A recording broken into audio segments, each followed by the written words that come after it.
Hello my dear students, I hope all of you are doing fine with great health. So today let's start our discussion on the topic constitutional design, question answers for that chapter. हमेशा की तरह इसमें कुछ नए questions हैं जो हमने video के थ्रू नहीं किए, जिसमें 1 मार्क के क्वेश्चन ज़्यादा हैं। तो इंस्ट्रक्शन मेरी सेम है कि आपको वो सारे क्वेश्चंस करने हैं जो नए हैं, जो वीडियो के थ्रू अभी तक जो एंड में जो क्वेश्चंस होते हैं उसके माध्यम से उसके थ्रू हमने नहीं किए हैं। तो चलिए 1 बाय 1 हम क्वेश्चंस को डिस्कस करते हैं और साथ के साथ जो है इनको एक्सप्लेन करते हैं। ठीक है। First one is what is a constitution? A constitution is the supreme law of a country in written form, accepted by all the people living together in that country. It is a book of law. Constitution मतलब क्या है? Basically it's a base of the government कि government जो है वो कैसे govern करेगी, कैसे सारे काम करेगी, कहाँ से उसको पावर्स मिलेगी, वो सारी चीजें जो होती है they are basically written in the constitution. तो constitution is one of the most important book of law in any nation, क्योंकि सरकार का हर हिस्सा, सरकार को जो है सारी पावर्स इसी से प्राप्त करती है। Then we have what does apartheid mean? Apartheid क्या था? एक रेशियल डिस्क्रिमिनेशन का सिस्टम था साउथ अफ्रीका के अंदर, रंग के आधार पर, नस्ल के आधार पर जो किया जाता था। It was basically imposed by white Europeans. ठीक है? It was based on the color of their skin. Who was Nelson Mandela? Nelson Mandela एक बहुत बड़ी शख्सियत है, हम सब जानते हैं। Nelson Mandela was the leader of the African National Congress. He was imprisoned for 28 years in the South Africa most dreaded prison that is called Robben Island. 28 साल। बिकॉज जो अपार्थाइड सिस्टम की बात कर रहे हैं तो नेल्सन मंडेला बेसिकली इस apartheid system के अगेंस्ट थे, उसका उन्होंने विरोध किया था, तो उसी में उसको जो है उनको जो है जेल डाल दिया गया था। 28 साल, सोचिए, अपने जीवन के 28 साल उन्होंने जेल में बिताए थे। खैर उसके बाद में जब वो बाहर आए थे तो he became the president of South Africa also. तो he was a very very important, बहुत ही आदरणीय है वो, रोल मॉडल है लोगों के। Question number 4, what was the title of the autobiography of Nelson Mandela? The answer is The Long Walk to Freedom. Now let's come to question number 5. What are Constituent Assembly debates? Constituent Assembly debates क्या है कि बेटा constitution बनाते वक्त constituent assembly के अंदर जितनी भी चीजें डिस्कस हुई थी, किसी आर्टिकल को हमें क्यों कॉन्स्टिट्यूशन का पार्ट बनाना है या किसी को हमने उसका पार्ट कंसीडर नहीं किया, जो सजेशन आए थे उन पर डिस्कशन थे, या कॉन्स्टिट्यूंट असेंबली के मेंबर्स के जो सारे डिस्कशन थे, आपस में सजेशंस थे, उस पर जो डिस्कशन हुआ था, तो उन सब को जो है प्रिजर्व करके रखा हुआ है आज तक, तो उनको हम बोलते हैं कॉन्स्टिट्यूएंट असेंबली डिबेट्स। इसको रीड कर देते हैं। Every document was presented and every word spoken in the constituent assembly has been recorded and preserved. These are called constituent assembly debates. Question number 6, Who firstly drafted the Constitution for India? ये हम बात कर रहे हैं आज़ादी से भी पहले, इसका जो है आंसर हमें मिलेगा, बिकॉज इन 1928, अब जब आप 10th क्लास में जाओगे या 8th क्लास में भी आपने पढ़ा, साइमन कमीशन आया था, ये उस समय की बात है। तो इन 1928 Motilal Nehru and 8 other leaders of Congress they drafted the constitution of India. ठीक है। अब हमारा जो नेक्स्ट क्वेश्चन है दैट इज प्रीएम्बल। प्रीएम्बल क्या है? प्रीएम्बल होता है कॉन्स्टिट्यूशन का इंट्रोडक्टरी पेज। उसके अंदर ये जितनी भी हमारी गाइडिंग वैल्यूज होती हैं, जिस पर बेसिकली कॉन्स्टिट्यूशन बेस्ड होता है, वो सारी गाइडिंग वैल्यूज जो है वहां पर लिखी होती हैं। So the constitution begin with the short statements of its basic values. This is called the preamble to the constitution. The preamble serve as an introduction to the constitution. ठीक है। हमारी हर, आपने देखा एनसीईआरटी की जो बुक्स होती है उनके भी फर्स्ट पेज पर जो है वो लेफ्ट साइड में या लास्ट पेज पर जो प्रीएम्बल लिखा होता है, we the people of India. Now question number 8, what is constitutional amendments? Amendment का मतलब होता है संशोधन करना या सुधार करना। तो कॉन्स्टिट्यूशनल अमेंडमेंट का मतलब वो क्या है कि जब भी हम कॉन्स्टिट्यूशन में कोई सुधार करना चाहते हैं, कोई चेंज लाना चाहते हैं बेसिकली, तो वो चेंज क्यों लाएंगे कि हमने कॉन्स्टिट्यूशन बनाते टाइम अगर उसमें कुछ कोई कानून जो था लागू किया था या उसका पार्ट बनाया था, अब अगर वो इम्पोर्टेंट नहीं रहा है या उसकी जरूरत नहीं है तो हम उसको हटा देते हैं, या कोई नया कानून हमें लागू करना है या किसी पुराने कानून का टाइम खत्म हो रहा है उसको एक्सटेंड करना है, तो जितने भी सारे चेंजेस होते हैं कॉन्स्टिट्यूशन के अंदर, तो इसको हम कॉन्स्टिट्यूएंट अमेंडमेंट बोलते हैं। It is a change in the constitution made by the supreme legislative body in a country. Supreme legislative body क्या होगी कंट्री के अंदर? That is parliament. फाइन। चलिए now let's move to question number 9. Why do we need to make amendment to our constitution? तो जैसे मैंने आपको बताया था, constitution is very long and detailed document, so it needs to be amended regularly to keep it updated. ठीक है, उसको update रखने के लिए जरूरत के हिसाब से हमें उसको करने की जरूरत पड़ती है, अमेंड करने की time to time. Question number 10, who was the chairman of drafting committee of the constitution? हम सबको पता है doctor B R Ambedkar, doctor Bhimrao Ambedkar is the answer. Who was the education minister in the first union cabinet? Answer is Abdul Kalam Azad. ठीक है, ये APJ Abdul Kalam नहीं है, don't get confuse, Abdul Kalam Azad. Question number 12, who integrated the Indian princely states? How many princely states were there? सरदार वल्लभ भाई पटेल. जी हाँ, इसीलिए हम इनको लौह पुरुष भी बोलते हैं. सरदार Vallabh Bhai Patel integrated the 562 princely states in India. ठीक है. When was the constitutional work completed and when did the constitution came into force? देखिए यहाँ पे दोनों चीज समझिए, दो चीजें पूछेगी. कॉन्स्टिट्यूशन बनाने का काम कब कंप्लीट हुआ था और कॉन्स्टिट्यूशन लागू कब हुआ था. यानी कि अगर दो चीजें पूछें तो दोनों की डेट अलग होगी. आंसर देख लेते हैं. अगले सवाल में हम ये भी देखेंगे कि हमने पर्टिकुलर डे को इंप्लीमेंट क्यों किया था, जिस दिन बना था उस दिन क्यों नहीं किया. पहले 13 का आंसर देख लेते हैं. The assembly adopted the constitution on 26 November 1949. It came into force on 26 January 1950. देखिए 1949 में जो है कॉन्स्टिट्यूशन बन चुका था, उसको अडॉप्ट भी किया था, लेकिन पूरा जो कॉन्स्टिट्यूशन है वो 26 जनवरी 1950 को लागू हुआ था. To mark this day we celebrate 26 January as the Republic Day every year. ठीक है. अब क्वेश्चन नंबर 14 हमारा यही बात करता है कि why did constitution came into effect on 26 January 1950. तो इसका जवाब हम दे दें. The constitution came into effect on 26 January because the constitution makers wanted to give importance to the date 26 January. 26 जनवरी की डेट को जो इंपॉर्टेंस देना चाहते थे, क्यों देना चाहते थे? क्योंकि 1929 बहुत पहले 1929 में जवाहरलाल नेहरू ने 26 जनवरी 1930 को भारत का इंडिपेंडेंस डे डिक्लेयर किया था. कांग्रेस का जो सेशन हुआ था, लाहौर सेशन इसको बोलते हैं. तो जब ये लाहौर सेशन के अंदर जब ये डिसाइड किया गया था कि 26 जनवरी 1930 से हम अपना इंडिपेंडेंस डे बनाएंगे, लेकिन आजादी के बाद हमारा इंडिपेंडेंस डे हो गया 15 अगस्त जब हम आजाद हुए. तो लोग 26 जनवरी की इंपॉर्टेंस को ना भूले. जो 1930 में पहली बार हमने इंडिपेंडेंस डे अपना सेलिब्रेट किया था उस दिन, तो लोग 26 जनवरी की इंपॉर्टेंस को ना भूले. इसीलिए कॉन्स्टिट्यूएंट असेंबली ने मिलकर ये डिसाइड किया कि हम जो है 26 जनवरी 1950 को जो है अपना कॉन्स्टिट्यूशन जो वो इंप्लीमेंट करेंगे. 15 question number 15, who was the president of constituent assembly? Answer is doctor Rajendra Prasad. Move to question number 16 17 मतलब ऑनवर्ड्स. 3 मार्क के क्वेश्चन है, फिर 5 मार्क भी आता है. Why do we need a constitution? देखो हमको पता है कि कॉन्स्टिट्यूशन क्या, एक लॉ बुक है. ये सरकार लोगों को राइट्स देती है, सरकार की पावर्स पे कंट्रोल करती है, ट्रस्ट जनरेट करती है. तो these are the reasons that why we need constitution.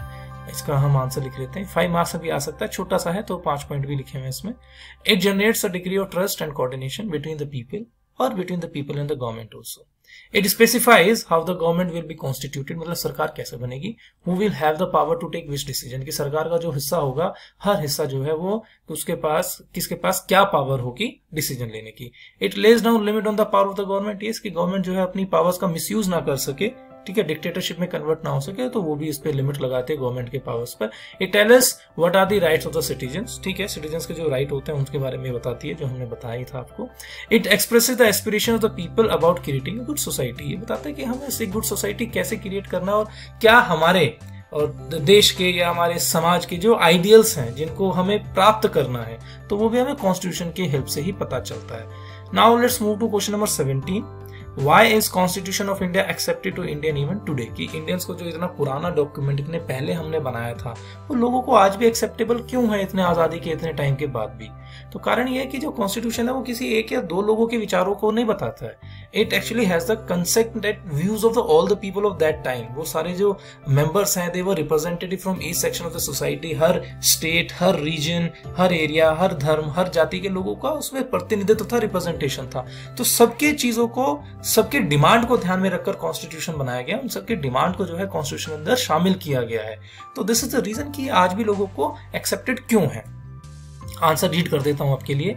The constitution does not reflect the views of its members alone, it express a broad consensus of its times. Consensus मतलब जो एक राय जो है, broad consensus जो है उसको show करता है, एक्सप्रेस करता है. The constituent assembly ensured fair representation of all regions of the India. जैसा मैंने आपको बताया, the constituent assembly work in a systematic, open and consensual manner. ठीक है, तो ये हमारे जो है कुछ रीजन थे that why this constitution is accepted to people even today. Write a short note on the constituent assembly. Indian constituent assembly के ऊपर जो है शॉर्ट नोट की बात कर लेते हैं. The drafting of the Indian constitution was done bye N assembly of elected representatives. That assembly is called constituent assembly. Spelling error है, थोड़ा सा इसको देख लीजिएगा. That assembly is called constituent assembly. Point number 2, it was formed by the elections held in July 1946. The first meeting of the Constituent Assembly was held in December 1946. The Assembly had 299 members total. ठीक है. Question number 19, why do we need to make amendments to our constitution. हमने 1 mark में भी किया था, इसको थोड़ा सा हम और डिटेल में यहाँ कर लेंगे 3 मार्क में. The constitution is a very long and detailed document, therefore it needs to be amended quite regularly to keep it updated. It has to be in accordance with the people's aspiration and change in the society. हमने बताया कि society में जैसे change होते जाते हैं, लोगों की जो रिक्वायरमेंट चेंज होती जा रही है उसके ही अकॉर्डिंग ये होना चाहिए, तो इसलिए हमको चेंज करता ना पड़ता है. So constitution makers made provisions to incorporate changes from time to time. Time to time अगर हमें कोई चेंजेस करना पड़े तो ऐसा सिस्टम प्रोविजन उन्होंने इसमें बनाया था. And these changes are called constitutional amendments. Fine, तो ये आप इसको करेंगे. अब हम आ जाते हैं 5 मार्क क्वेश्चंस पर, ज्यादा नहीं है, 5-6 क्वेश्चंस होंगे. The familiarity with the political institution of colonial rule also help develop an agreement over the institution design. मतलब क्या हुआ कि जो हम कॉलोनियल रूल के अंदर हम लोगों के साथ जो पॉलिटिकल इंस्टीट्यूशन ब्रिटिश सरकार ने जो है एस्टेब्लिश किए थे, उनसे जो हमारी फैमिलियरिटी थी उसने हेल्प की कि हम कैसे कॉन्स्टिट्यूशन में इंस्टीट्यूशनल डिजाइन बनाए, या हमने बेसिकली उसने हमें कॉन्स्टिट्यूशन बनाने में हेल्प किया. ये स्टेटमेंट हमको एक्सप्लेन करना है. यस, ये बात सही है, लेकिन ऐसा नहीं है कि हमने बिल्कुल उनको कॉपी कर दिया है, बट यस इसके फेवर में हम स्टेटमेंट के फेवर में ही अपना आंसर लिखते हैं. तो इसको लिखते हैं, समझने की जरूरत है, क्योंकि इस तरह के जो क्वेश्चन है उसमें कंफ्यूज हो जाते हैं हम लोग. The British rule had given voting rights, only a few. On that basis, the British has introduced a very weak legislature. British government ने voting right बहुत कम लोगों को दिया है और हम लोगों ने 18 ईयर्स ऊपर सबको दे दिया. तो इंस्पिरेशन वहां से मैं क्या कह रहा हूँ कि हमने उसको पूरी तरह से कॉपी नहीं किया, अपने आइडियाज या अपने तरीके से उनमें सुधार करने की कोशिश की. बट यस, कहीं ना कहीं आइडिया हमको उसमें से मिला है. Second point, elections were held in 1937 to provincial legislatures and ministries all over British India. These were not fully democratic governments, but the experience gained by Indians in the working of the legislative institutions proved to be very useful for the country in setting up its own institutions and working in them. ठीक है, तो यही बात कर रहे हैं कि ठीक है, इससे हमें आइडिया मिल गया था, quite very helpful for the Indians, कि एक वर्किंग हमको पता चल गया था कि फंक्शनिंग क्या है, कैसे काम करता है. ठीक है. Many of our leaders were inspired by the ideas of the French Revolution, the practice of parliamentary democracy in Britain and the Bill of Rights in US. तो ये भी हमारी इंस्पिरेशन का एक माध्यम था, इससे भी इंस्पायर होकर हमने अपने कॉन्स्टिट्यूशन के अंदर चीजों को ऐड किया है. Yet they were not simply imitated. मतलब क्या है कि हमने बिल्कुल उसको इमिटेट नहीं कर दिया, उसकी बिल्कुल नकल नहीं कर दी है. ठीक है, what other had done. At each step they were questioning whether these things suited to our country or not. मतलब ये सवाल हमेशा उठाया गया था कि जो ये भी चेंजेस हैं, ये क्या मतलब हमारी जो भी हम इम्प्लीमेंट कर रहे हैं, क्या ये हमारी कंट्री के लिए सुटेबल भी है, नहीं. अगर नहीं है तो क्या चीजें उनमें ऐड की जाए ताकि हमारे लोगों को, हमारे देश के लोगों को या यहाँ पर के लोगों के लिए भी आप कहें कि सुटेबल हो जाए. तो यही मैं कह रहा हूँ कि इसमें पूरी तरह कॉपी नहीं किया, हमने उसमें चेंजेस किए हैं. ठीक है, तो चलिए अब बात करते हैं क्वेश्चन नंबर 21 की. Explain the importance of institutional design of the Constitution of India. Institutional design का क्या मतलब है बेटा, जैसे हम आगे भी 9th क्लास में पढ़ेंगे इंस्टीट्यूशंस, तो बेसिकली इंस्टीट्यूशन मतलब जो 3 मेन इंस्टीट्यूशंस की बात करते हैं, लेजिस्लेचर, एग्जीक्यूटिव या जुडिशरी. तो इंस्टीट्यूशनल डिजाइन मतलब कि इंस्टीट्यूशनल डिजाइन हमने क्यों किया, हमने लेजिस्लेचर, एग्जीक्यूटिव, जुडिशरी के बारे में या उनको हमने जो काम सौंपे हैं वो क्यों किए गए, तो उसकी इंपॉर्टेंस क्या है. ठीक है, 5 मार्क का क्वेश्चन है. A constitution is not merely a statement of values and philosophy. ठीक है, a constitution is mainly about embodying these values into institutional arrangements. The constitution describes the institutional arrangements in a very legal language. The Indian constitution lays down a procedure for choosing person to govern the country. It defines who will have how much powers to take which decisions. It puts limits to what the government can do by providing some rights to the citizens that cannot be violated. मतलब क्या होगा, सारा इस कहानी में है कि इस कॉन्स्टिट्यूशन से जो स्टेटमेंट या जो बड़ी बड़ी बातें या जो फिलोसफी की बात कर रहे हैं उनको इम्प्लीमेंट करना भी बहुत ज्यादा इंपॉर्टेंट है. ठीक है, और जो कॉन्स्टिट्यूशन है वो एक लीगल तरीके से बात करता है. लीगल अगर कोई चीज होती है तो बेटा उसको चैलेंज नहीं किया जा सकता या उसको वायलेट नहीं किया जा सकता. अगर करते हैं तो फिर एक्शन लिया जाता है उसके अगेंस्ट. तो इसलिए लीगल लैंग्वेज में इसको डिस्क्राइब किया गया है. और एक प्रोसीजर है कि कैसे कौन पर्सन जो है कंट्री को गवर्न करेगा, क्या क्या उसकी पावर होगी, कौन सा इंस्टीट्यूशन क्या काम करेगा, कौन किस काम के लिए रिस्पॉन्सिबल होगा. ठीक है, और at the same time it put some limit on the powers of the government also, ताकि गवर्नमेंट जो है अपनी उन पावर्स का मिसयूज ना कर सके और या लोगों के सिटीजन सिटीजन्स के राइट्स को वायलेट ना कर सके, ठीक है। तो that is the answer number 21। Now let's move to the next question. India emerged as an independent country amidst heavy turmoil. मतलब जब इंडिया जब इमर्ज हुआ था, एक बहुत ही उथल पुथल जो थी हिंदुस्तान के अंदर मची हुई थी, तो इसके बारे में हमको बताना है। तो इसको बेसिकली हम पार्टीशन से रिलेट करेंगे कि अभी तक जो इंडियन लोग थे उनके पास कोई राइट्स नहीं होते थे, they were actually subject, they were not rulers.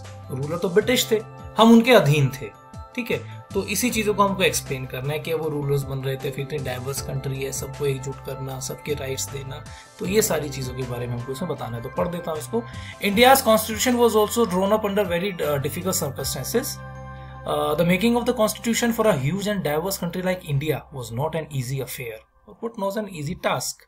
At the time, the people of India were emerging from the status of subjects to that of citizens, ठीक है। अभी तक सब्जेक्ट्स थे, अब सिटीजन्स बने। अब एक्चुअली में उनको राइट्स मिल रहे हैं, पहले उनको राइट्स नहीं थे, तो दे वर नॉट सिटीजन्स, तो अब सिटीजन्स ट्रांसफॉर्मेशन हो रहा है, ठीक है।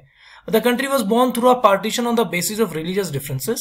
This was a traumatic experience for the people of India and Pakistan. क्योंकि पार्टीशन हुआ था, लोगों को अपना घर छोड़ना पड़ा था, एक जगह से दूसरी जगह जाना पड़ा था, बहुत सारे लोगों के जान पहचान रिश्तेदार जो मारे गए थे, तो ये भी एक सिचुएशन थी जो उथल पुथल का माहौल बना हुआ था।